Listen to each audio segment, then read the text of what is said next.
नमस्कार बच्चों, क्या हालचाल? सब बढ़िया। मैं अमित कुमार आज आपको बताऊंगा रियल नंबर्स के बारे में। ठीक है, रियल नंबर जो आपका है 10th क्लास का सीबीएसई का एक मैथ का एक चैप्टर है।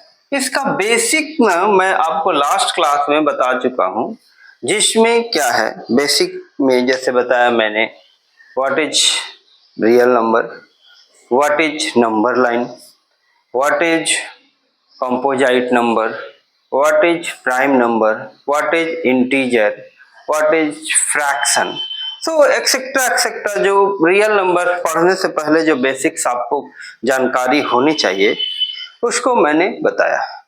अब मैं रियल नंबर का आपका फर्स्ट थ्योरम बता रहा हूं, that is fundamental theorem of arithmetic. That is fundamental theorem of arithmetic. हम अच्छे से समझिएगा और आपको ये सारा चीज क्लियर हो जाएगा। ये सारा चीज क्लियर हो जाएगा। What is fundamental theorem of mathematics, theorem of arithmetic है। देखिए कह रहा है कि एवरी इंटीजर या इफ ए इंटीजर, अलग अलग बुक में बहुत अलग अलग तरीके से इसको एक्सप्लेन किया गया है, समझाया गया है, लेकिन हम आपको बता रहे हैं जो बहुत ही सिंपल तरीके से आपके दिमाग में फिट हो जाएगा। In if a integer is greater than 1, greater than 1, अगर कोई इंटीजर 1 से बड़ा है, देन इट इज आइदर, अगर 1 से बड़ा कोई इंटीजर है, देन आइदर ए प्राइम नंबर, अगर वो क्या होगा एक प्राइम नंबर होगा, आइदर ए प्राइम नंबर और multiple of prime number, multiple of prime numbers, multiple of prime numbers, either it will be either a prime number or multiple of prime number। मतलब कि या तो कोई इंटीजर 1 से बड़ा है तो आइदर प्राइम नंबर होगा, प्राइम नंबर क्या है मैं समझा चुका हूं, और मल्टीपल ऑफ प्राइम नंबर होगा, मल्टीपल ऑफ प्राइम नंबर होगा अप टू, ये जो मल्टी प्राइम नंबर जो है उसको बोलते हैं, मल्टीपल ऑफ प्राइम नंबर को हम लोग बोलते हैं कंपोजिट नंबर। मतलब कि इसको क्या कहते हैं, कंपोजिट नंबर कहते हैं। प्राइम नंबर का जो मल्टीपल होगा, that number will called the composite number up to the order of factor, up to the order of factor. इसको समझेंगे, ऑर्डर ऑफ फैक्टर्स। जैसे सपोज कर लीजिए कि 3 क्या है, एक नंबर है जो ग्रेटर देन 1 है, तो देखिए ए क्या है, it is a prime number, it is a prime number. ठीक है, लेकिन अगर कोई नंबर 9 है, ये भी इंटीजर है और क्या है ग्रेटर देन 1 है, तो ये क्या होगा, इसको बाइफरकेट करेंगे, फैक्टराइज करेंगे, तो 3 into 3 लिख सकते हैं या 3 का स्क्वायर लिख सकते हैं। देखिए ये क्या है, multiple of prime number, prime number का मल्टीप्लीकेशन है। ये बोलेंगे multiple of prime number, prime number, prime number का क्या हो गया, ये मल्टीप्लीकेशन हो गया। तो कोई भी नंबर ले लेंगे जो रियल लाइन पे आता है, रियल नंबर है, वो अगर ए 1 से बड़ा है तो सिंपल कह रहा है कि आइदर वो प्राइम होगा या मल्टीपल ऑफ प्राइम होगा, और मल्टीपल ऑफ प्राइम को हम लोग कंपोजिट नंबर पे कहते हैं। 9 क्या होगा, ये कंपोजिट नंबर, ये कंपोजिट नंबर था। होप ये थ्योरम आपको समझ में आ गया होगा, कोई दिक्कत नहीं होगा, समझने में कोई प्रॉब्लम नहीं होगा, अच्छे ढंग से आप लोग को क्लियर होगा। अगर आप लोग इसको नोट डाउन नहीं किए हैं तो आप स्नैपशॉट ले लें, इसका बाद में भी आपको देखने में काम आएगा, आपको समझने में काम आएगा। चलिए अब हम ना कुछ क्वेश्चन करते हैं इसी से रिलेटेड, ताकि आपको कोई प्रॉब्लम नहीं हो, कोई दिक्कत नहीं हो। वो क्वेश्चन क्या है, पहला क्वेश्चन हम लिखते हैं, समझते हैं और जानते हैं क्या है वो क्वेश्चन। वो क्वेश्चन है कि इसको बहुत अच्छे ढंग से समझिएगा। रियल नंबर से ये आपके बोर्ड एग्जाम 10th के बोर्ड एग्जाम में डेफिनेटली क्वेश्चन है। कह रहा है कि express each of the following, question क्या है, क्वेश्चन समझिएगा। एक्सप्रेस, इसको पहले मिटा देते हैं ताकि शुरू में ही लिखेंगे तो इसका आंसर भी इसी बोर्ड में आ जाएगा, तो आपको समझने में बहुत ही आसानी होगा और बहुत ही अच्छे ढंग से आप समझ पाएंगे, है ना। इसको कैसे समझेंगे, इसको बहुत अच्छे ढंग से क्वेश्चन के थ्रू हम समझते हैं। कहता है कि express each of the following, express each of the following, each of the following, each of the following, express each of the following as a product of prime factors, following as a product of prime factors। कहता है कि जो नीचे कुछ question दिया हुआ है उसको प्राइम फैक्टर्स के प्रोडक्ट में उसको क्या करना है, एक्सप्रेस करना। जैसे फर्स्ट क्वेश्चन है 105 को प्रोडक्ट ऑफ प्राइम फैक्टर में एक्सप्रेस करना है। जब भी हम प्राइम नंबर के बारे में बता रहे थे, प्राइम फैक्टर में एक्सप्रेस करना है तो यानी कि वो डेफिनेटली वो क्या होगा, कंपोजाइट नंबर होगा, ठीक है। तो 462, ठीक है। तीसरा क्वेश्चन है 651, ठीक है। तीनों क्वेश्चन को हम लोग सॉल्व करते हैं। कैसे सॉल्व करेंगे वो मैं आपको बताता हूं। प्राइम फैक्टर कैसे निकालते, जैसे इसको इस टर्म में जब फर्स्ट शो करें तो इस टर्म में ऐसे इसको लिखेंगे, ठीक है। इसको देखिए सबसे छोटा नंबर जो इसको डिविजिबल कर देगा, I think that will be the 3 से डिविजल होगा तो 3 3 जा 9 और 9 का 1 कैरी बचा, 1 और 5 15, तो 3 5 जा 15। अब देखिए 35 भी मेरे यहाँ हिसाब से 3 से तो डिविजल नहीं होगा, 5 से डिविजल हो जाएगा। किससे डिविजल होगा, 5 से डिविजल होगा। अब देखिए ये अब 7 तो केवल 7 से डिविजल होता है क्योंकि ये प्राइम नंबर है। अब आगे करने का भी जरूरत नहीं है, यहीं से तीनों को मल्टीप्लाई कर देंगे। जब लास्ट प्राइम बच जाए तो फिर उसको डिविजिबल नहीं कीजिएगा, तो क्या हो जाएगा 3 × 5, या तो एक और उपाय है, इसको फिर से 7 से डिविजल कीजिए और लास्ट में 1। जब तक 1 नहीं आए तब तक उसको डिवाइड करते रहे, जब तक लास्ट में 1 नहीं आए तब तक। याद आप नहीं भी कर सकते, इसको हटा दीजिए। जब प्राइम नंबर आ जाए जो खुद से डिविजिबल हो या 1 से डिविजिबल हो तो वहीं पर डिवीजन स्टॉप कर देंगे। तब यहाँ पे क्या लिख देंगे, 3 × 5, 5 × 7। ये क्या हो गया, इस नंबर का प्राइम फैक्टर्स हो गया। इस नंबर का क्या हो गया, प्राइम फैक्टर्स हो गया। मतलब 105 जो है 3 × 5 × 7। देखो इसमें 3 भी प्राइम है, 5 भी प्राइम है और 7 भी प्राइम है, तो ये जो ऊपर 105 था उसको हम प्राइम फैक्टर में रिप्रेजेंट कर दिए। दूसरा क्वेश्चन देखिए, समझिएगा 462। इसी तरीके से हम लोग फिर से इसको बनाएंगे प्राइम फैक्टर में रिप्रेजेंट। देखिए लास्ट में 2 है तो डेफिनेटली ये 2 से डिवाइड होगा, मतलब 2 2 जा 4, 2 3 जा 6 और 1, 2 2 जा 4, 2 3 जा 6 और 1। देखिए इसमें हमको लगता है 3 से इसके बाद डिवाइड हो जाएगा। 3 से डिवाइड होगा तो 7 3 जा 21, फिर 21 तो 7 7 जा 21, ठीक है। अब इसके बाद क्या बोले, इसको करते 7 से, उसके बाद आ गया 11। हाँ आपको बताए हैं कि जब लास्ट में प्राइम नंबर बच जाए 11, जब प्राइम नंबर और किसी से डिविजिबल होगा नहीं तो यहाँ पे छोड़ देना है। अब देखिए 462 का क्या होगा मल्टीपल ऑफ प्राइम फैक्टर।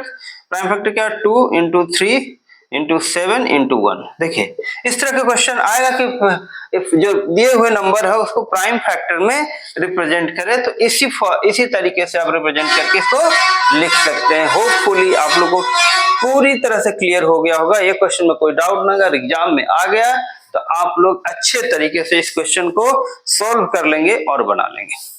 चलिए जो थर्ड क्वेश्चन है ना, वो आपको एज ए होमवर्क देते हैं। क्या देते हैं, होमवर्क देते हैं कि आपको इसको बनाना है और इसको खत्म करना है, ठीक है। एक क्वेश्चन लास्ट में और करेंगे, उसके बाद खत्म करेंगे, कंप्लीट हो जाएगा। अब हम लोग नेक्स्ट वीडियो में आगे की तरफ बढ़ेंगे। चलिए नेक्स्ट क्वेश्चन क्या है उसको समझिए। तो होपफुली आप लोग इसको लिख लिए होंगे, मिटा दिए, आपसे पूछा नहीं इसके लिए सॉरी। नेक्स्ट टाइम से मैं आपसे पूछ लूंगा, आपसे बातचीत करने के बाद ही मिटाऊंगा। चलिए नेक्स्ट क्वेश्चन क्या है, बहुत ही आसान क्वेश्चन है, समझने वाला क्वेश्चन है, कोई दिक्कत वाली बात नहीं है। देखिए फाइंड द HCF। अच्छा HCF और LCM बताने से पहले HCF क्या होता है, कोई भी नंबर का जो हाईएस्ट कॉमन फैक्टर होता है, अगर दो नंबर का HCF निकालना है तो उसमें जो हाईएस्ट कॉमन फैक्टर है उसको हम लोग HCF कहते हैं। क्या कहते हैं? HCF कहते हैं। और LCM क्या होता है, कोई दो नंबर का अगर LCM निकालना है तो जो लोएस्ट जो होता है ना कॉमन फैक्टर दोनों में, उसको हम लोग दोनों एक्चुअली वो कॉमन मल्टीप्लीकेशन होता है, जो लोएस्ट कॉमन मल्टीप्लीकेशन होता है दोनों में, उसको हम लोग LCM कहते हैं। तो अब देखते हैं कैसे फाइंड आउट करेंगे। एक फॉर्मूला भी है, अगर दो नंबर दिया हुआ ना तो LCM इंटू HCF जो होता है वो दोनों नंबर के मल्टीप्लीकेशन के बराबर होता है। LCM इंटू HCF जो होता है product of two given number के बराबर होता है, product of two given numbers के इक्वल होता है। इसको बहुत अच्छे तरीके से समझिएगा। देखिए ये क्वेश्चन जो है बहुत इंपॉर्टेंट है, आपके एग्जाम में आ सकता है, तो CBSE वाले बच्चों बहुत अच्छे से इसको देखिएगा। Product of two given number, जैसे क्वेश्चन क्या है, this is the last question, इसी के साथ हम इस वीडियो का अंत करें। Find the HCF and LCM, कह रहा है कि find the HCF and LCM of find the HCF and LCM of 612 of 612 and 1314 and 1314 का HCF और LCM दोनों निकालना है using prime factorisation method, using prime factorisation method, prime factorisation method, ठीक है, यूजिंग प्राइम फैक्टराइजेशन मेथड, है ना, factorisation method. Prime factorisation method को यूज करके LCM एंड HCF इस दो नंबर का निकालेंगे। तो प्राइम फैक्टराइजेशन तो अभी बताएं, जैसे उसको अभी 2 से करते थे, 3 से करते थे, चलिए उसी तरह से इसको करते हैं। लास्ट में 2 है तो डेफिनेटली 2 से कटेगा, तो क्या हो जाएगा, 2 से कटेगा तो 3 और 0 6, है ना।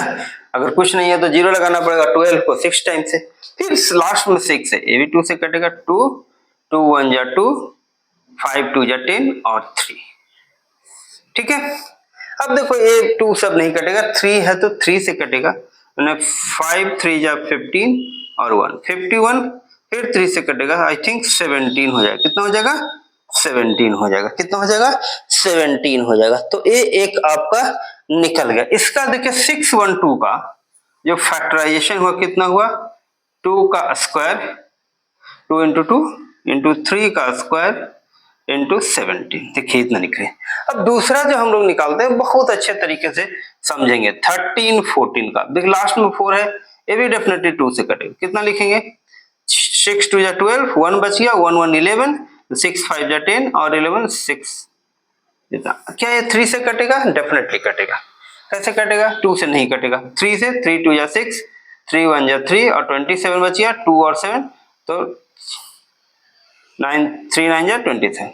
अब देखिए क्या अभी भी 3 से कटेगा, तो 3 से कटेगा तो 7 और 3, अब किसी भी नंबर से कटने के लायक नहीं बचा, लास्ट में ही बचे। अब इसका फैक्टराइजेशन देखिए तो क्या होगा, अगर हम लिखते हैं 13 14, ये हो जाएगा 2 इंटू 2 बार 3 है तो 3 का स्क्वायर लिख सकते हैं इंटू 73।